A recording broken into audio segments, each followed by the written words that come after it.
Welcome back to Brandon Sports, everybody. Hope you have an amazing day. I'm here to give you my reaction to the NFL Sunday divisional games between the Houston Texans at the New England Patriots and the Los Angeles Rams at the Chicago Bears. Before we get into my reaction to these two games, please hit that like button, subscribe to the channel for more great content coming up. Tell your friends and family to help the channel continue to grow. First, we're going to start off with the Houston Texans at the New England Patriots. The New England Patriots won this game 28-16. We're going to go over Houston Texans side first. CJ Stroud was 20 of 47. 212 yards, 4.5 average per attempt, 1 touchdown, 4 interceptions. He was sacked 3 times in this football game. Woody Marks had 14 carries for 17 yards, average of 1.2, which was not good. Nick Chubb, 4 carries for 14 yards, 3.5 average, not good. CJ Stroud, 2 carries for 11 yards, just not good overall. Remember, they had no Nico Collins in this game. Jaden Higgins, 6 catches for 59 yards. Christian Kirk, 2 catches for 20 yards and a touchdown. And that was pretty much it. Jaden Higgins had 10 targets and only had 6 catches.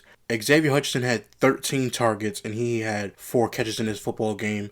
Woody Marks did fumble the ball. He lost the ball. CJ Stroud had 3 interceptions by halftime. This is absolutely bad by the Houston Texans. And again, I told you guys in my preview, my predictions, that CJ Stroud will lose his game because of his offensive line. I said this game right here will be the same thing as that Steelers and Houston game. Which offensive line is going to give up the most and be exposed? And in this game, their offensive line was exposed. Again, people blaming CJ Stroud. Yes, did he play bad?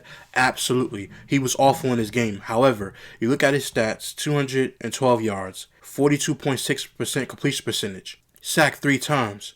Drake May was sacked 5 times, but he was sacked 3 times and still couldn't get it done. It was a snowy game. I'm not even taking that to account. I don't care if they're a warm weather team. I'm not even putting that out there. The one thing I want to put out there is this is why the Laremy Tunsil trade was a bad idea. Because you still had a foundation at left tackle, even if he's older and he costs money. You don't trade a Pro Bowl left tackle out of your building and expect your young quarterback, even though he's in his 3rd year, coming off an amazing first year, 2nd year was down, then he's in his 3rd year, 3 years that you've been here, 10-7, 10-7, and now the team is 12-5, and you're back in the playoffs, you lose the division round, now you're 0-7 divisional round. You don't get rid of a premier left tackle. I don't care a damn how old Laremy Tunsil was. Why would you do that to CJ Stroud? All year, this offensive line has been absolutely garbage, and I told you guys that. They would lose this game because of the offensive line. They already have the defense. They have the quarterback. CJ Stroud is your quarterback. And by the way, if any Houston Texans fans is watching this, now you guys know how I felt with Deshaun Watson. Even though Deshaun Watson at that time was a better quarterback than CJ Stroud, he was able to escape the pocket more and he was more dangerous with his legs. This is why Deshaun Watson was so angry at the organization. He didn't have an offensive line. They told him they wanted to hire a coach and they didn't, and he basically got up out of there. I wouldn't blame CJ Stroud if he left this organization either. How do you have a quarterback that was that good in his rookie season? You have Laremy Tunsil with him, and then you trade him, and then now you give him no offensive line support. And then you got people questioning this dude, talking about, is he the future long term? Give him an offensive line. Put CJ Stroud with the Minnesota Vikings and see how he plays. Every single time a quarterback, he has 2 bad years, or he was really stringing it together. No, his offensive line stinks. Listen, guys, not every quarterback can carry a team with a bad O-line. Was Deshaun able to do that? Yes, because he was a different type of athlete. Could Michael Vick have done it? Could Lamar Jackson do it with a bad offensive line? Yes, because they can escape. CJ Stroud can run, but he's not the best runner. He can run. He can get loose and open sometimes. But he's not the type of quarterback that's going to carry a team with a bad offensive line. It's just not going to happen. He's not Patrick Mahomes. He's not those guys in that echelon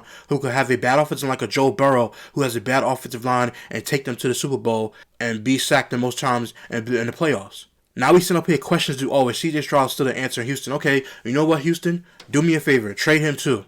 I hope he requests a trade from this organization.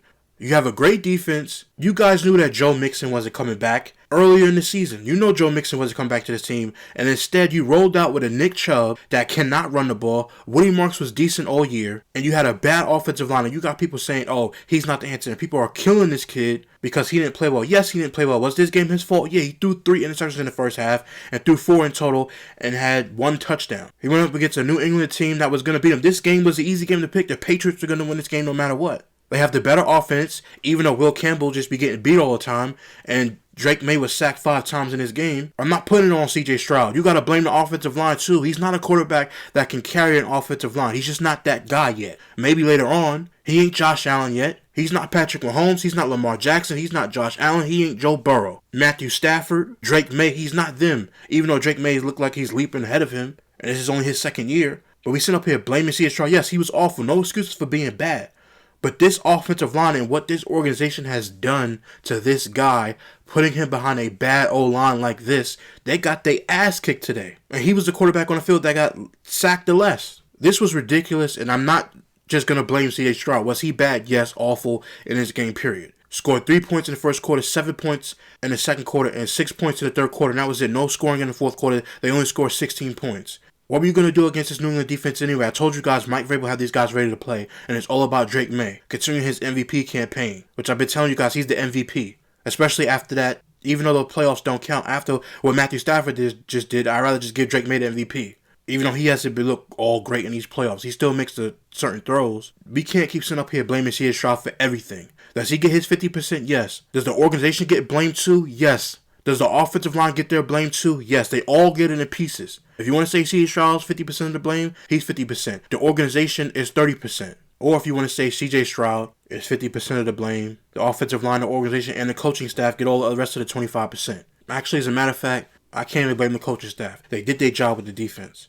But this is ridiculous. This is horrible on this organization for giving him an offensive line this bad. I told you guys all year that this O-line was horrible, and he went out there in this game against a Mike Vrabel-led defense, and he played bad. This was awful. Awful by C.J. Stroud. Yes, he gets the blame too. The Texans were bad in his football game. And if you picked him to win, obviously you're a fan of the team. But other than that, everybody knew New England was going to win this game. These two were the easiest picks of the week. But this was just bad by Houston Texans all in all. You knew you had this guy. You let Stephon Diggs not bring him back. Look what he's doing in New England with Drake May. You knew Tank Dell was hurt to start the season. You knew Joe Mixon wasn't coming back.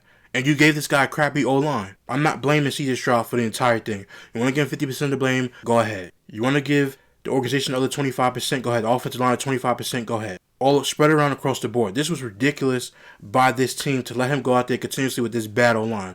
Well, Brandon, it's been like that all year. So what? You got to make it better. This is why I look at the Texans organization as a joke. I like the team. I like the players, but I never liked this organization. And you let him go out there like this knowing, are we in a playoff game? Maybe we got to give C.J. Stroud some good offensive linemen so he could be a better quarterback.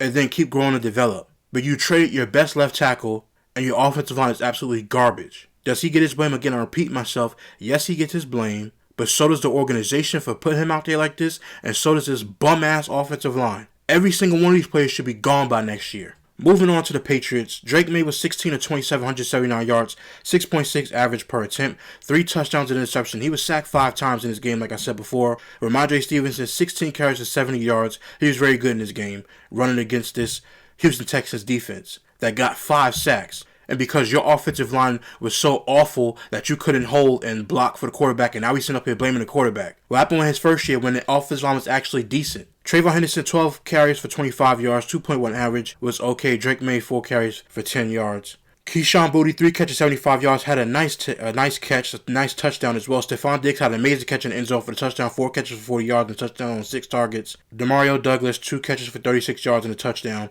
I thought Drake May, even though he was sacked 5 times, and yes, he fumbled the ball 4 times in this football game. I'm going to say it one more time. Yes, he fumbled the ball 4 times in this game, and he lost 2 of them. He still pulled through. Scored 7 points in the first quarter, 14 points in the second quarter, no points in the third, but 7 points in the fourth quarter. And after that, it was basically 28-16 in this football game. I'm still angry about that. Houston Texans, just horrible. And I picked the Patriots to win. But that was disgusting how the media is just trying to blame C.J. Stroud. Just awful. Again, the New England Patriots are going to the AFC Championship game.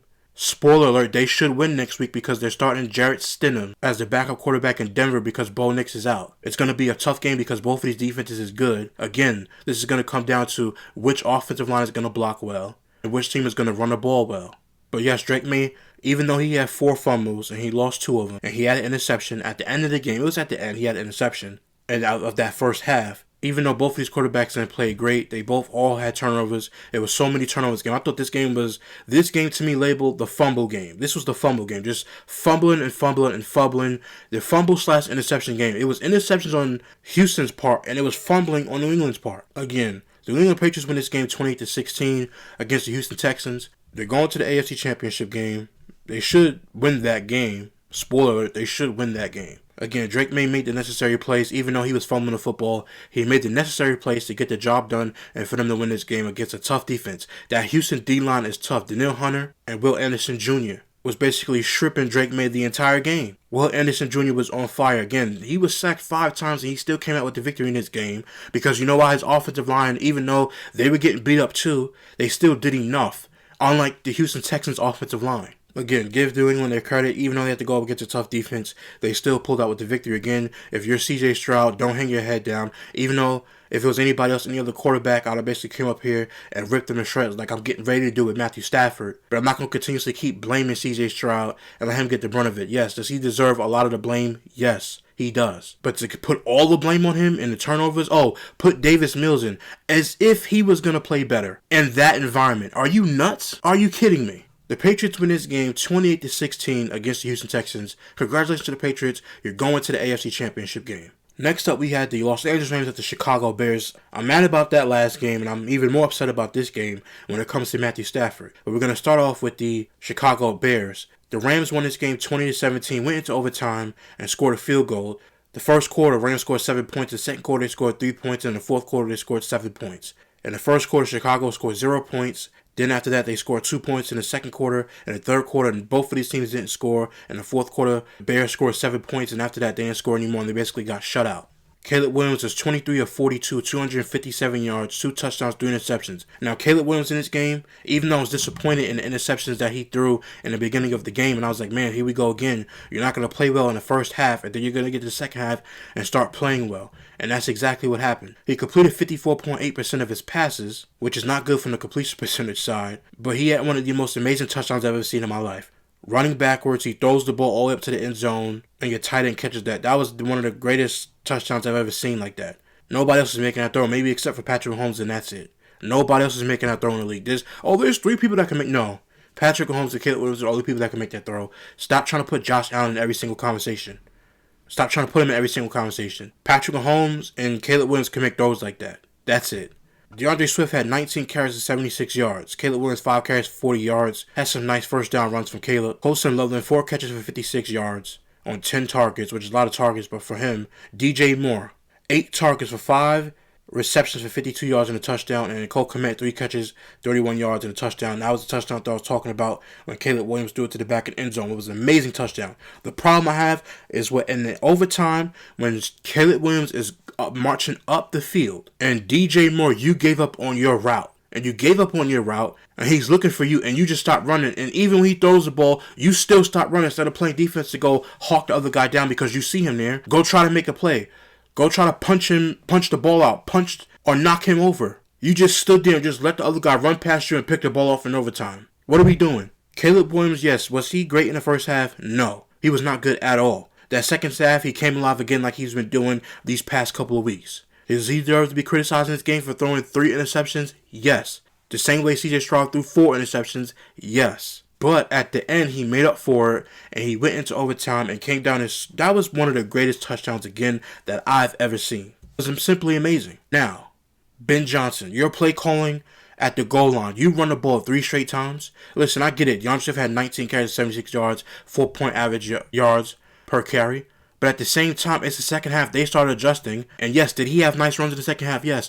But every single time you guys ran the ball to basically go score, they stopped you. 3 straight times, and then you go forward on 4th down and throw the ball, and you don't get it. You ran the ball 3 straight times when they know, hey, they're having success against us running the ball in the first half. I wonder what we're going to do in the second half to counter that. Maybe play better run defense, and that's what they did. And Ben Johnson kept running the ball. I'm sitting there, look at the TV screen. I'm like, man, what is he doing? You're running the football every single play and started throwing it at the goal line when Caleb Williams could run it in. You had one of your running backs jump up in the air and get tackled in the air. I thought he was going to hit his head and suffer a concussion. I'm glad he didn't. But the play calling by Ben Johnson was not great in this game at all. You run the ball 3 straight times. You did that twice. I think it was in the third quarter you did it and you didn't score. And then in the fourth quarter, Caleb Williams has to be better getting the ball to some of his targets.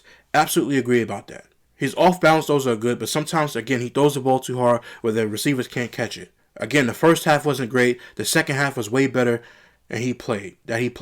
Amazing touchdown again. I give Caleb Williams his credit for that second half and the way he bounced back. The problem was the play calling in Chicago. You're running the ball continuously, 1st and goal, 2nd and goal, 3rd and goal, 4th and goal, you go for it, now you can't get it in overtime. I did not like the play calling by Ben Johnson to continuously keep running the ball. Yes, you had success, but after the halftime, they started game planning for that, and they were stuffing you on certain runs.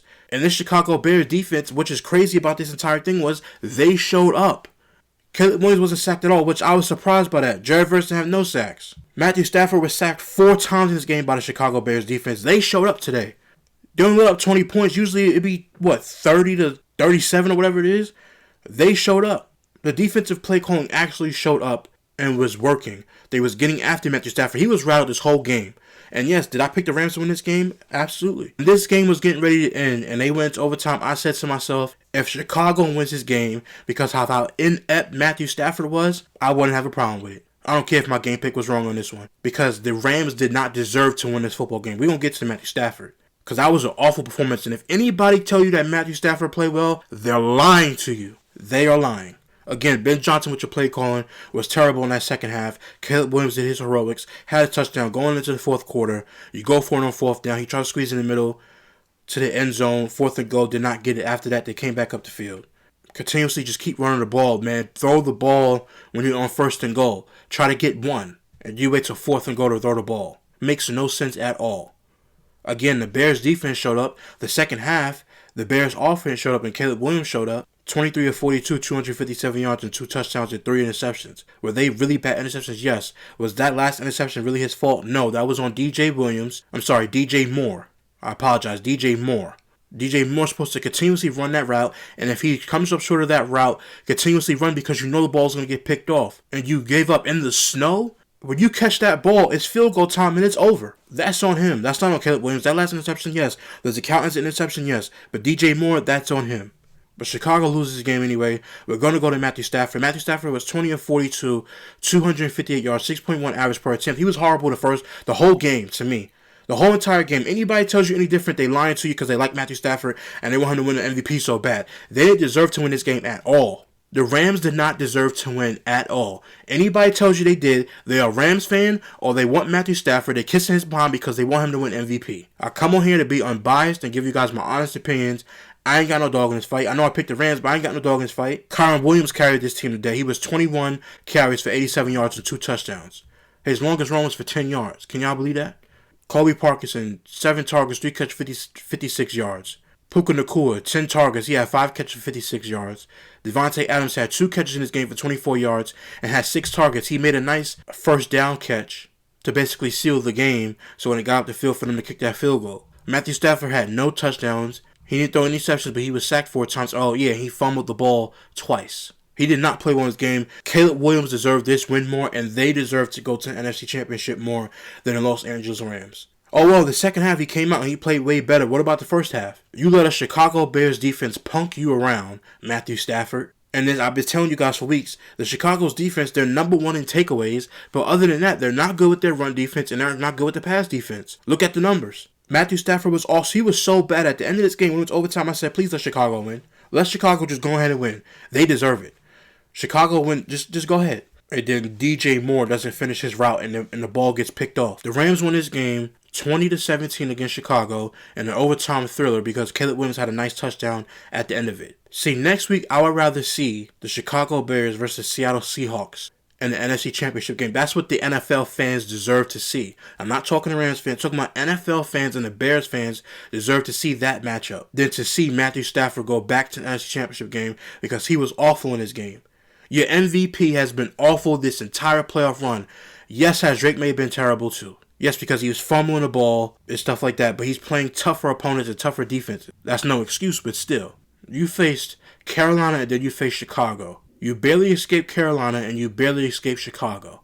And this is supposed to be the MVP of the league, Matthew Stafford. At least Drake May faced better defenses and had better competition on the defensive side. This was ridiculous. The Rams did not deserve to win, and if anybody tells you that, they're either a Rams fan, they're kissing Matthew Stafford behind, or they didn't want to see Chicago advance. This was ridiculous. I'm watching this game like, man, Matthew Stafford, what are you doing? You under pressure all night against a defense that's been bad? You were sacked 4 times in this game because you was holding on to the ball for too long and wasn't getting it out. This game, if the Rams lost this game, it would have all been on Matthew Stafford the same way that Buffalo's Bill game is on Josh Allen. Yes, he deserves blame too. This was a horrible game by the Los Angeles Rams. They still won this game because of Kyron Williams carrying his team and getting his 2 touchdowns and the field goal kicker kicking a field goal in the overtime. Yes, did Matthew Stafford have a nice drop up the field? Yes, to get the score to go up to 17 and basically have 17 and tie it up? Yes. Or they scored 17, then Caleb Williams came back down and scored another 7 points, then they tied it up from there. Did he have a nice drive in the game? Yes, but this whole entire game, they didn't deserve to win. The Rams did not deserve to win because of their quarterback and his play. And again, if anybody tells you that he played well, they're lying to you or they're a Rams fan. and they're going to make excuses for him.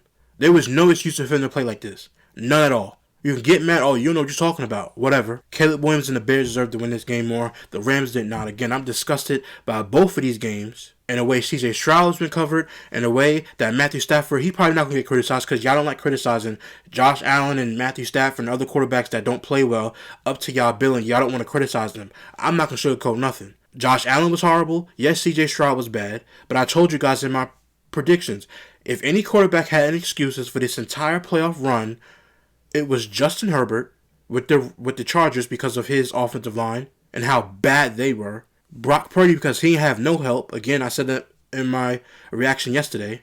And then after that, CJ Stroud. Nobody expected any of these teams to win. Nobody expected Chicago to win this game. Why? Because Matthew Stafford is your so-called MVP. And he came out and laid an egg throughout this entire game until the fourth quarter when they scored that 7 points. And then Chicago came back and scored 7 points again. And after that, they went overtime. He had a nice drive, and they kicked the 3 points. So at the end of this, Rams win this game 20-17 against the Chicago Bears. Alright guys, that's my review for these two divisional games for Sunday, January 18th, 2026. Again, the Patriots win 28-16 and the Rams win 20-17. Again, my little mini rant about these two games. Again, it was frustrating watching both of these games for story purposes. Basically with CJ Stroud, that was frustrating, especially on commentary, but everybody just talking about him being horrible and his offensive line was absolutely garbage. And the Rams and the Bears, Matthew Stafford did not play well enough to win this football game, in my opinion. Again, let me know in the comment section down below how you guys feel. If you're a Texans fan, let me know how you guys feel. If you're a Patriots fan, let me know how you guys feel about your victory. If you're a Bears fan, let me know how you guys feel. And if you're a Rams fan, let me know how you guys feel about your victory. Let me know in the comments down below. If you're a fan of these teams, if you're just a fan of football and want to chime in and give your thoughts and opinions, put it down in the comment section down below. Please hit that like button, hit the subscribe button to the YouTube channel for more great content coming up. Until next time, guys, see you real soon.